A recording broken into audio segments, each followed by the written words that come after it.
After the flood, Noah and his family left the ark to a brand new world. Hashem, God, made a promise sealed with a beautiful rainbow that he would never again destroy the world with water, so that this new world would be a good, just, and peaceful place for everyone. Hashem gave Noah and his sons 7 very important laws. They are not just for the Jewish people, but for all of humanity. They are like the rules of the world's playground, which everyone must follow so that we can play and live together in harmony. Let's get to know these rules in more detail. 1. The rule of fair play, dinim, establish laws and courts of justice. Hashem said, imagine a traffic light. It is the judge of the street. When it turns red, the cars stop so people can cross safely. Without this rule, it would be chaos. Life needs rules like this. And the first and most important rule a child learns is to listen to their parents. Mom and dad are our first judges of love. They make rules at home to protect us and keep us safe, like don't stick your finger in the socket or hold hands to cross the street. When you listen to your parents, you are practicing the rule of fair play, showing that you understand that rules exist for everyone's good. 2. The rule of the great painter. The prohibition of avodah zarah, idolatry, and the teaching that there is only one creator. Hashem explained that the whole world is like a great work of art made with love, detail, and purpose. Every tree, every ocean wave, every star shining in the dark, all are part of the painting he created. The golden sun that warms, the speckled moon that soothes, the wind that caresses your face, all are brushstrokes from the same artist. None of them is the painter. They are all just the paints Hashem used to beautify the universe. The rule of the great painter teaches us that we should not confuse the painting with the artist, nor the cake with the baker. When someone sees the sea and feels peace, or looks at the sky and is enchanted, the heart should turn to the one who made all this exist. Just as a child, upon tasting a delicious cake, does not thank the cake, but the mother who lovingly made it, so too, we should give thanks not to the creation, but to the Creator. In the past, some people would see the sun and think it was in charge of the light, or look at the rain and believe it decided when to fall. But this rule came to remind everyone that there is only one Hashem who gives strength to the sun, a path to the rain, and meaning to life. And this same teaching also applies within the air. Just as we recognize Hashem as the creator of everything, we should also recognize and thank our parents, who are like co-creators of our lives. Hashem gave us our mother and father to care for us, teach us, and protect us.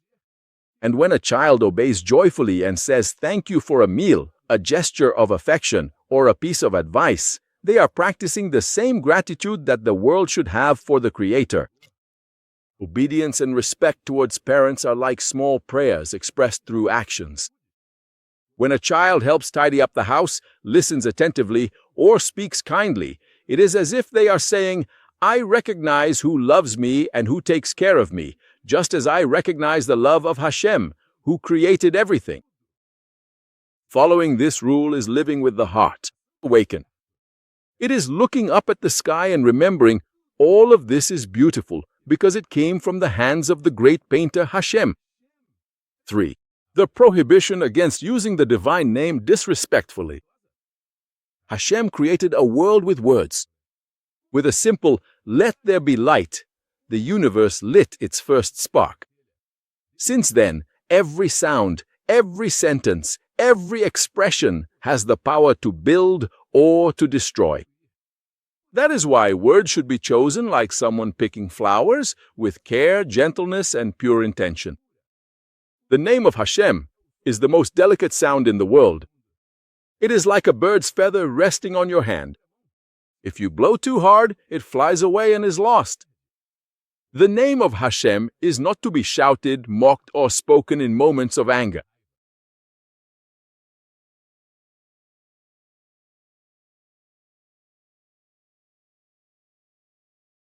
And just as we should speak of the Creator with respect, we should also use words of affection with those He has placed to guide us.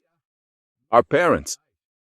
When a child speaks tenderly, says, "Please, thank you, forgive me," they are learning the secret of this rule because the way we speak to those who love us is the first training for speaking to Hashem.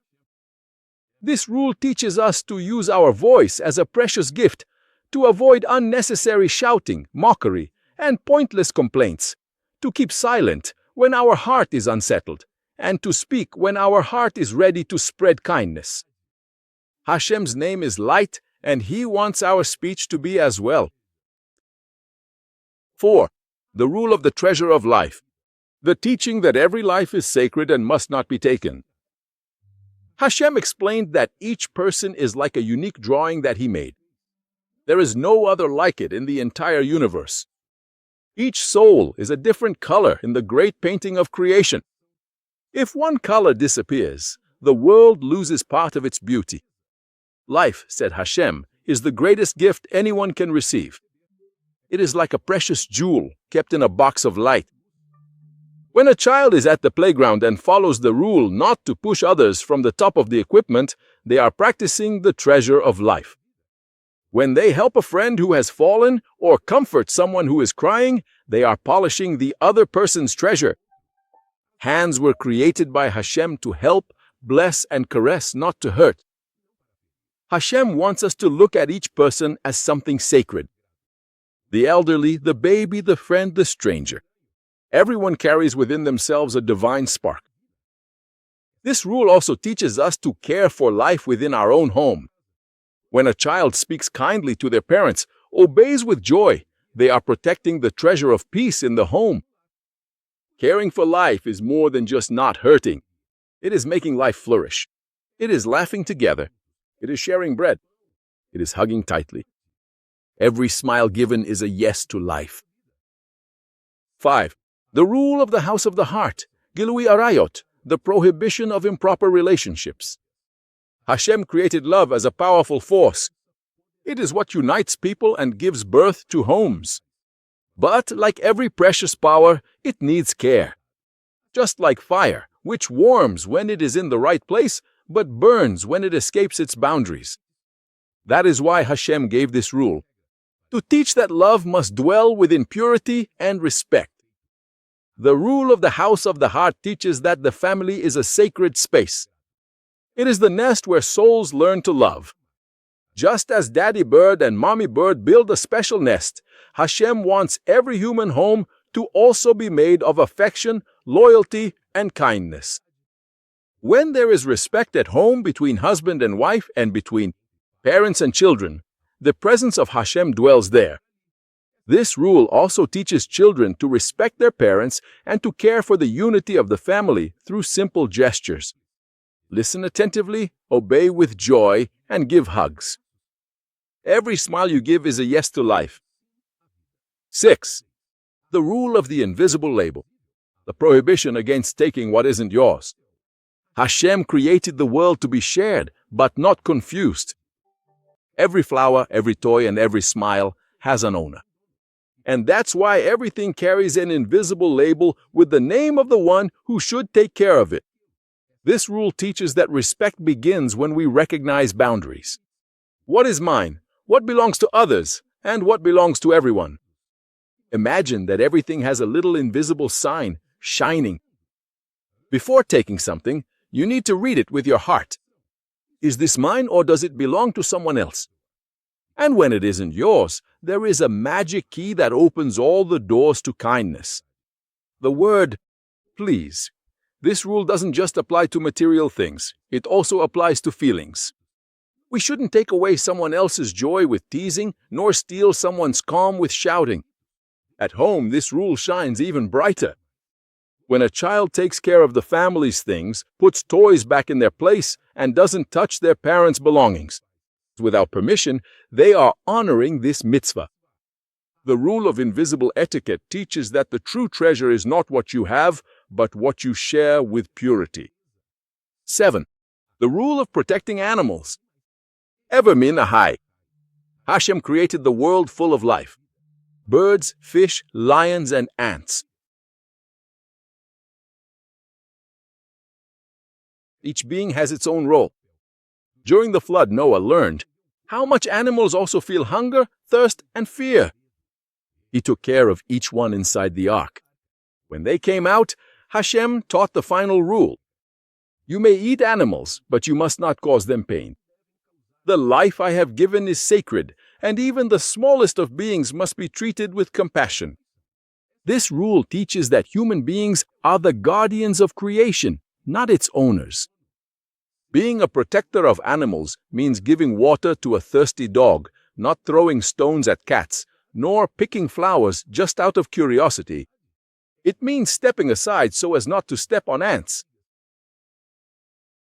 And if you see a beetle lying on its back, helping it turn over. Hashem observes how we treat beings who cannot speak. When a child gently pets a little animal, they are repeating the gesture of the Creator Himself. The rule of animal protectors is the seal of the 7 laws, because those who learn to respect life in all its forms become builders of peace. And so, Hashem sealed the covenant with Noah and his children. The rainbow will be the sign between us. As long as it shines in the sky, they will remember that I love all my creatures. Every time the rainbow appears after the rain, Hashem whispers to the world, you still remember my 7 colors, my 7 rules, my dream of a world in harmony, and every time a child chooses to be kind, to respect life, and to care with love, whether for a person, an animal, or nature, the rainbow shines a little brighter. And to you, my heartfelt thanks for your attention. Don't forget to like and share. See you next time.